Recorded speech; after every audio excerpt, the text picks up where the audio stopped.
Muy buenas tardes, doctor Aliaga Muñoz Víctor Manuel y público espectador en general. En esta oportunidad me ha tocado hablar sobre el tema sobre los 7 procesos constitucionales. Para empezar, tenemos que entender qué es la garantía constitucional. Se entiende por garantía constitucional que es el conjunto de instrumentos procesales establecidos por la norma fundamental, con el único objetivo de restablecer el orden constitucional cuando el mismo sea transgredido por un órgano de autoridad política.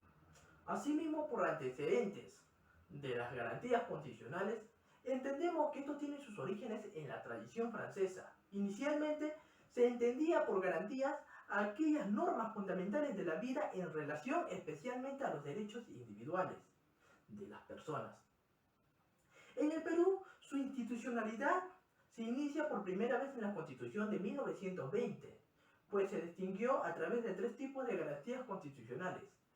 En la primera tenemos que es las garantías nacionales. Esto nos menciona que son relacionados a la marcha y a las obligaciones del Estado. En el punto número 2 tenemos que son las garantías individuales, relacionados a los derechos individuales y garantías sociales. En el punto número 3 tenemos a las garantías sociales, que son nuevos derechos económicos y sociales surgidos luego de la Primera Guerra Mundial. Por lo que posteriormente en la Constitución de 1979 surge un significado mucho más moderno para designar a las instituciones protectoras de los derechos de las personas humanas, siendo en base a ello que las garantías constitucionales tienen un significado como aquellos recursos que garantizan el respeto a los derechos consagrados en la Constitución.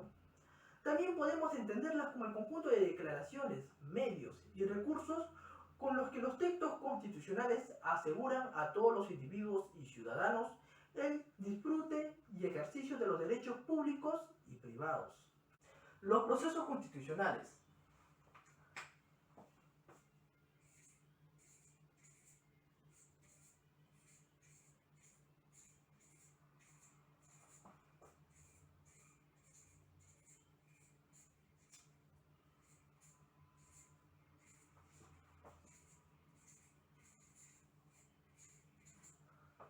Los procesos constitucionales, según el Código Procesal Constitucional de la Ley 31307, esto nos menciona que regula los procesos constitucionales previstos en los artículos 200 y 202, inciso 3 de la Constitución, pues se pueden distinguir 7 procesos constitucionales, la cual en la primera tenemos lo que es el proceso de habeas corpus.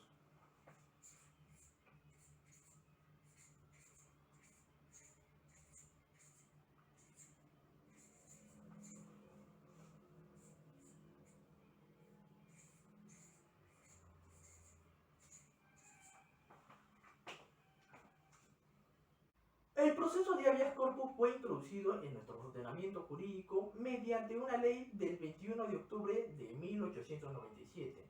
Luego fue incorporado a la Constitución de 1920 y se mantuvo sucesivamente en las cartas constitucionales de 1933 y 1979.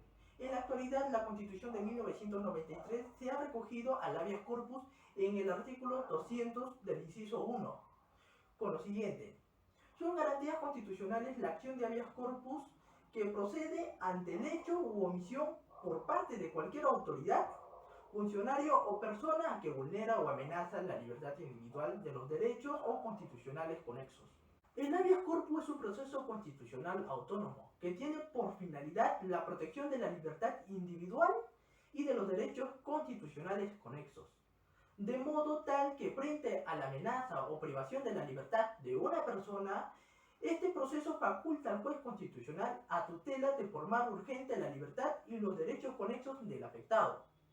Asimismo, el habeas corpus tiene un doble carácter. Por un lado, es un derecho fundamental subjetivo porque garantiza que no se afecte arbitrariamente la libertad personal. Y por otro lado, es un derecho fundamental objetivo, en tanto es una garantía procesal de la libertad. Fundamento axiológico de nuestro Estado democrático constitucional, que es un requisito para el goce y ejercicio de los derechos humanos. Asimismo, hablaremos sobre el objeto de protección de derechos tutelados por el habeas corpus. El artículo 200 del inciso 1 de la Constitución establece que el habeas corpus protege la libertad individual y los derechos conexos. El derecho de la libertad individual garantiza a toda persona a no ser privada arbitrariamente de ella, ya que según lo establecido en la Constitución, esto puede ser detenido por mandato motivado del juez o por las autoridades policiales en caso de flagrante delito por no más de 48 horas. Asimismo, en el artículo 2 del inciso 24 se garantizan otras dimensiones de la libertad individual, y estas son las siguientes. El principio según el cual nadie está obligado a hacer aquello que la ley no manda, ni impedido a hacer aquello que no la prohíbe. Así también como la prohibición de la esclavitud, la servidumbre y la trata de seres humanos en cualquiera de sus formas, como también la prohibición de privación de la libertad por deuda, salvo el supuesto de omisión a la asistencia familiar. La demanda de habeas corpus puede ser interpuesta por el propio afectado o por un tercero en su nombre. La demanda también puede ser interpuesta por la Defensoría del Pueblo, pues en ninguno de estos casos es necesaria la firma de un abogado o el pago de tasas o aranceles, según lo que nos estipula el artículo 26 del Código Procesal Constitucional. Asimismo, la demanda puede ser presentada por escrito o por medios electrónicos o de manera verbal ante el juez, quien será el encargado de levantar un acta con sucinta de relación de todos los hechos sucedidos. Ahora hablaremos sobre el proceso de amparo.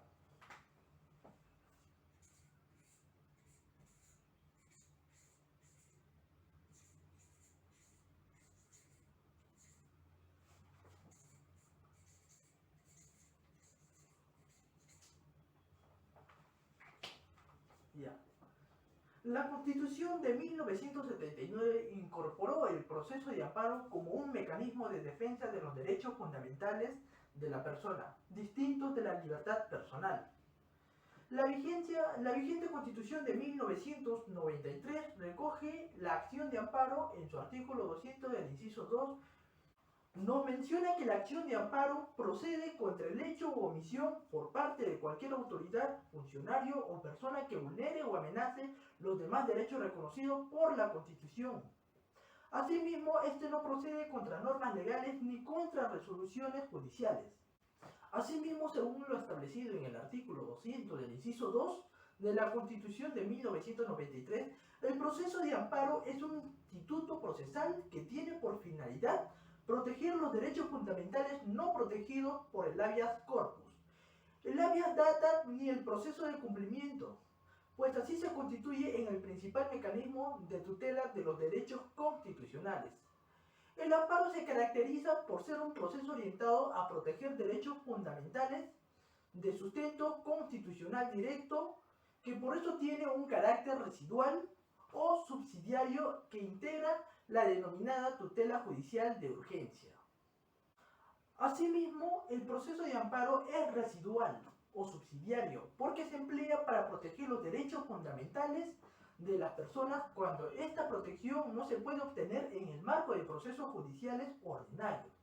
Al respecto del artículo 5.2 del Código Procesal Constitucional, nos menciona que esto establece que no proceden los procesos constitucionales como el amparo entre ellos, cuando existan vías judiciales específicas igualmente satisfactorias para la protección de los derechos fundamentales. Asimismo, hablaremos del objeto de protección de los derechos protegidos por el proceso de amparo. El proceso de habeas corpus protege la libertad individual y los derechos conexos, como la prohibición de la prisión por deuda, prohibición de la servidumbre, entre otros, reconocidos en el artículo 2 del inciso 4 de la Constitución. Mientras que el habeas data, por su parte, tutela dos derechos específicos: el acceso a la información pública y la autodeterminación informativa, reconocidos en el inciso 5 y 6 del artículo 2 de la Constitución. A esto el proceso de cumplimiento cautela el derecho a la eficacia de las normas legales y de los actos administrativos que se desprenden de la interpretación unitaria de los 3 y 43 y de la Constitución. Los derechos fundamentales no mencionados en el párrafo procedente son tutelados por el proceso de amparo, pues este protege los otros derechos reconocidos en el artículo 2 de la Constitución, entre los que se encuentra el derecho a la vida, el derecho al libre desarrollo de la personalidad, a la libertad de la conciencia y religión, el derecho a la igualdad y no discriminación, las libertades de expresión e información, la libertad de contratación, la libertad de trabajo, el derecho de propiedad y herencia, la identidad, el medio ambiente, el trabajo, la salud, la educación y la seguridad social, así como la libertad de empresa y etc. Es entonces mediante el proceso de amparo que se protegen los derechos fundamentales, reconocidos por el bloque de constitucionalidad. Este bloque alude a una suma de normas que, a pesar de no tener rango constitucional desde una perspectiva formal, materialmente son normas de contenido constitucional.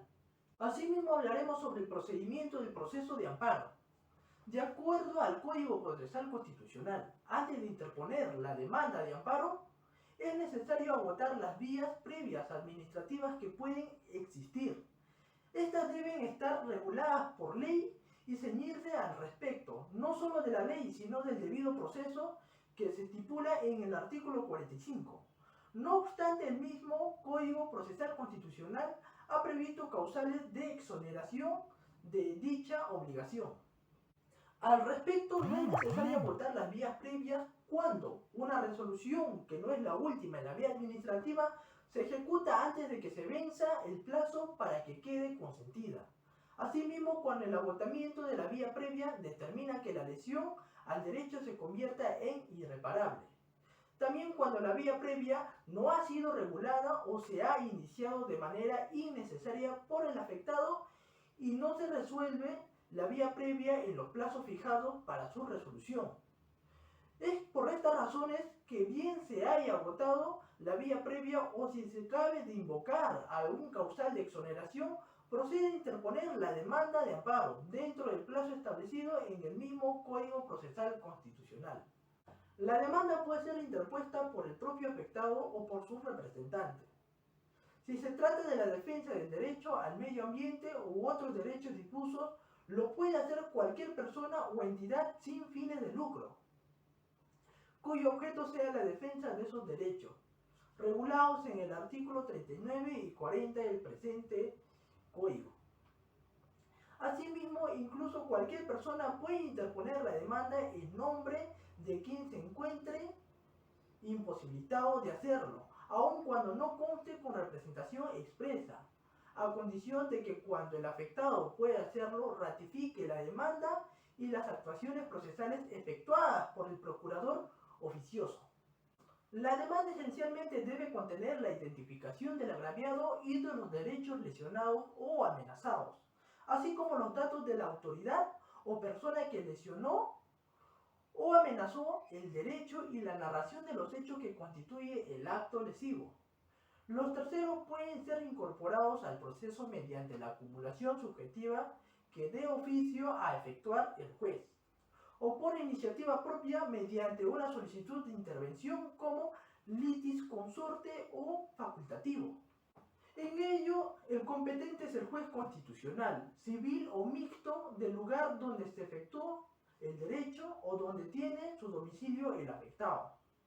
A elección del demandante, tratándose del amparo contra las resoluciones judiciales, la demanda se interpone como primera instancia ante la sala civil respectiva. Asimismo, una vez admitida a trámite la demanda, el juez correrá traslado al demandado con un plazo de 5 días para que le conteste.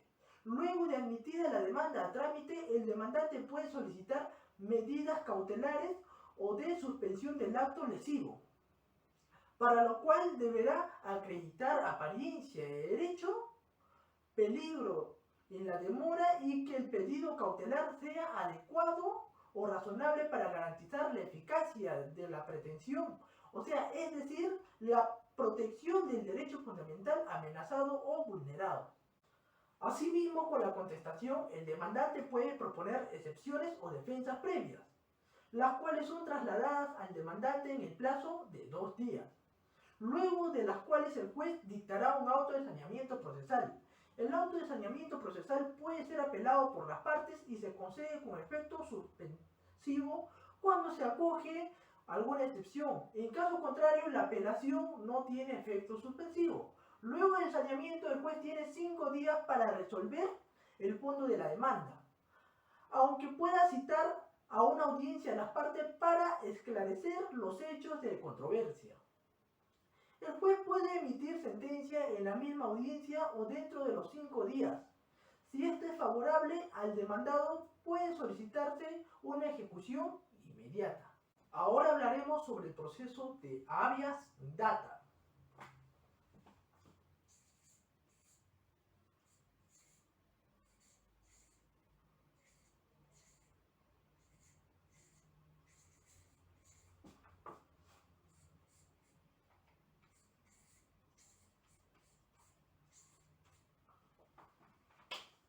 El proceso constitucional de habeas data es una verdadera novedad en nuestro sistema constitucional, dado que siguiendo la Constitución de Brasil de 1988 se incorporó por primera vez en la Constitución de 1993. El proceso de habeas data es aquel proceso constitucional que tiene por finalidad tutelar dos derechos en específico. Uno, el derecho y acceso a la información pública, y el otro que es el derecho a la autodeterminación informativa. Por ello se ha señalado que en realidad sería una especie de proceso de amparo especializado, porque está diseñado y regulado exclusivamente para afrontar los riesgos que para los derechos fundamentales señalados trae consigo la sociedad de información. Asimismo, este proceso es de carácter sumario y forma parte de la tutela de urgencia, en la medida en que la protección de estos derechos, especialmente el de autodeterminación informativa, puede revestir en el caso concreto de que amenaza o lesiona el derecho que devengan en irreparables. Al respecto, puede darse el caso en que un tercero pretende acceder a información de carácter personal del afectado, como registros de estudios, historias médicas, entre otros. Por ende, el habeas data se instaura como un proceso urgente para cautelar que esos datos personales no sean conocidos por el tercero sin legítimo interés de acuerdo a la Constitución y la ley. En el objeto de protección de derechos tutelados por el habeas data, el proceso de habeas data surgió como una respuesta frente al avance de la informática y almacenamiento de grandes cantidades de información de las personas, tanto por parte del Estado como por ejemplo de los registros de identidad de la administración tributaria, como de los privados en el caso de los registros de transacciones que se realizan en el sistema bancario y financiero. Por ejemplo, en esa medida se busca proteger el derecho de la autodeterminación informativa, que está reconocido en el inciso 6 del artículo 2 de nuestra Constitución, según el cual toda persona tiene derecho a que los servicios informáticos, computarizados o no, así como públicos o privados, no suministren informaciones que afecten la intimidad personal y familiar. De otro lado, el habeas data también protege el derecho al acceso a la información pública, que tiene todo ciudadano a acceder a la información que obra en poder de la entidad del Estado. Este derecho se encuentra reconocido en el inciso 5 del artículo 2 de nuestra Constitución, según el cual menciona que toda persona tiene derecho a solicitar sin expresión de causa la información que requiera y a recibirla de cualquier entidad pública, en el plazo legal, con el costo que suponga el pedido, y se efectúan las informaciones que afectan la intimidad personal y las que expresamente se excluyan por ley o por razones de seguridad nacional. Procedimiento del proceso de habeas data. Esto nos menciona que antes de iniciar el proceso, el afectado debe requerir a la autoridad pública una acción con un documento de fecha cierta, en el del derecho de acceso a la información pública. Luego de 10 días de presentado el documento con respuesta negativa o con entrega parcial de la información o sin respuesta alguna, el afectado tiene expedito su derecho para acudir al proceso de habeas data. Ahora hablaremos sobre el proceso de cumplimiento.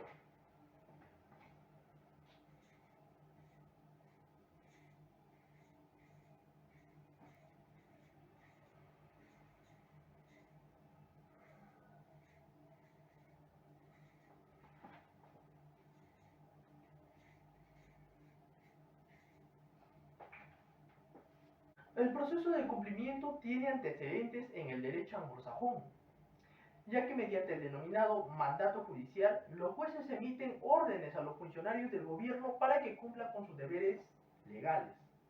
Luego fue recogido por la Constitución de Colombia de 1991 y de ahí fue incorporado por nuestra Constitución de 1993.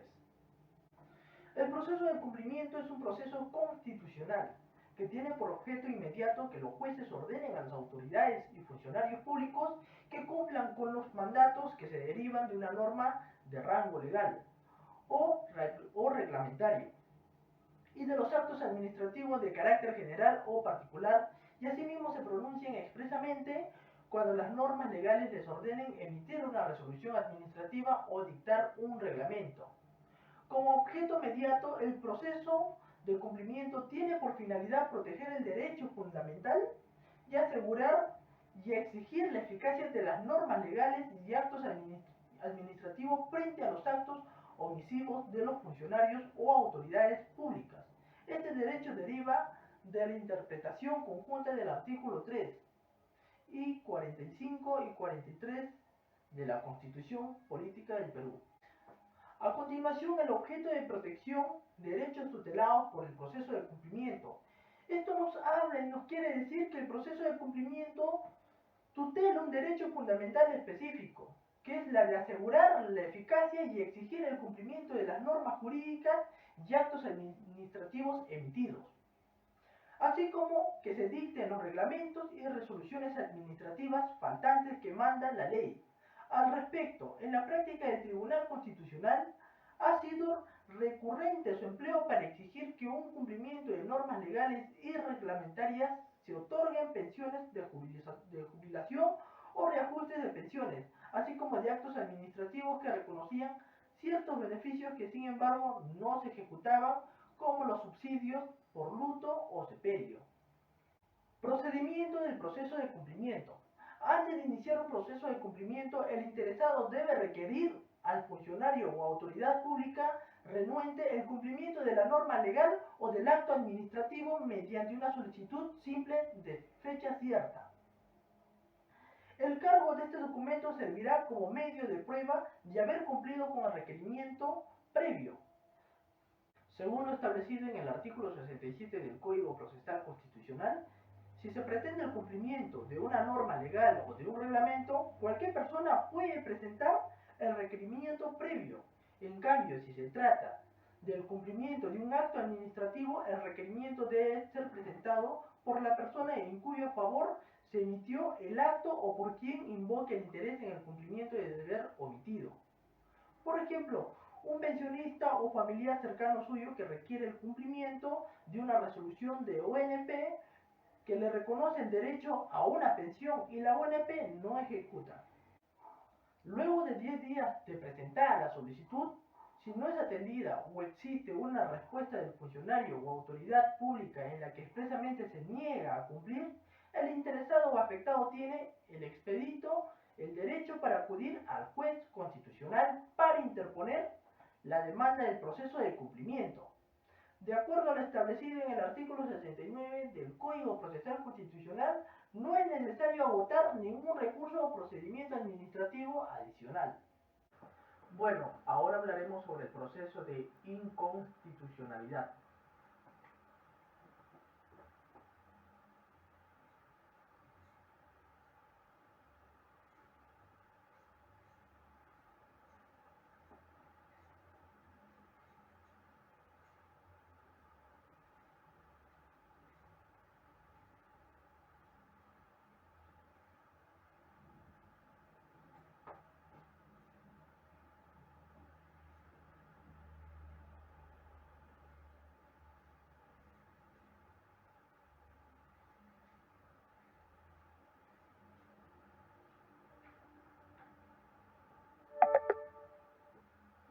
El proceso de inconstitucionalidad fue introducido en nuestro ordenamiento jurídico en la Constitución de 1979. La competencia para conocerlo en instancia única radicó en el extinto Tribunal de Garantías Constitucionales. Durante la vigencia de la Constitución del año de 1979, cuantitativamente fue utilizado de manera muy discreta, aunque no por ello menos polémica. En dicho periodo, desde el año 1982 hasta el año 1992, es decir, desde que se instaló el Tribunal de Garantías Constitucionales hasta que sus magistrados fueron cesados por el golpe de Estado del 5 de abril, se emitieron solo 15 sentencias de inconstitucionalidad. En la mayoría de los casos no hubo pronunciamiento de fondo.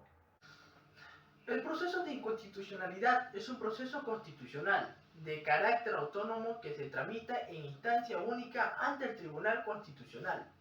Su finalidad es proteger el principio de supremacía constitucional, por lo que la sentencia que declara fundada la demanda contiene la declaratoria de que la ley o norma con rango de ley que haya sido cuestionada es inconstitucional y por ende al día siguiente de su publicación en el Diario Oficial del Peruano, dicha norma queda sin efecto alguno. La demanda de inconstitucionalidad solo puede ser interpuesta por algunos de los sujetos legitimados por el artículo 203 de la Constitución, o sea, el presidente de la República con el voto aprobatorio del Consejo de Ministros, el fiscal de la Nación, el presidente del Poder Judicial con acuerdo de la Sala Plena de la Corte Suprema, el defensor del pueblo, el 25% del número legal de congresistas y 5.000 ciudadanos con firmas comprobadas por la GDI en caso se cuestione una ley y si la norma es una ordenanza municipal, la legitimación corresponde al 1% de los ciudadanos del respectivo ámbito territorial. Ahora hablaremos sobre el proceso competencial.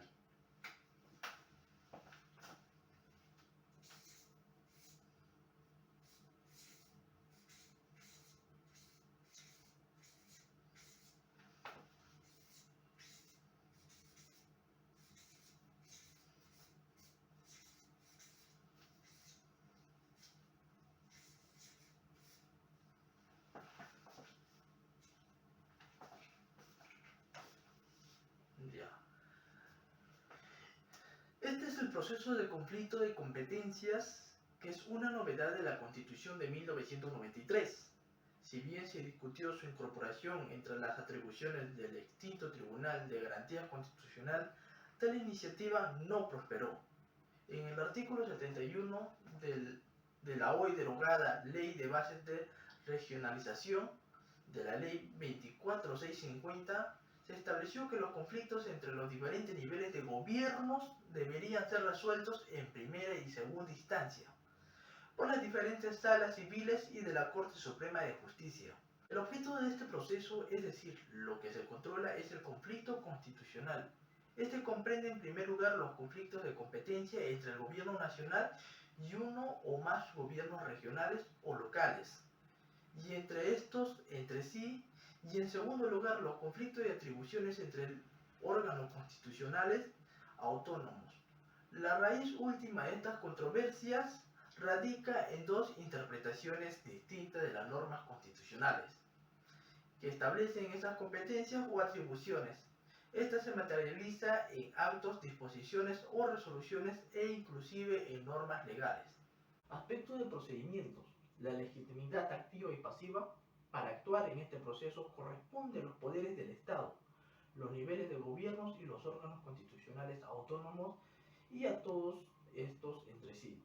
En el marco de una controversia vinculada por ejercicio o la omisión de ese ejercicio de competencia o atribución establecida por la Constitución, debido a que este proceso es de competencia exclusiva y se tramita en instancia única ante el Tribunal Constitucional.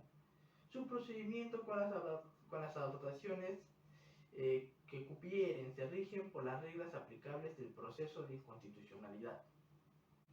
Por último hablaremos sobre el proceso de acción popular.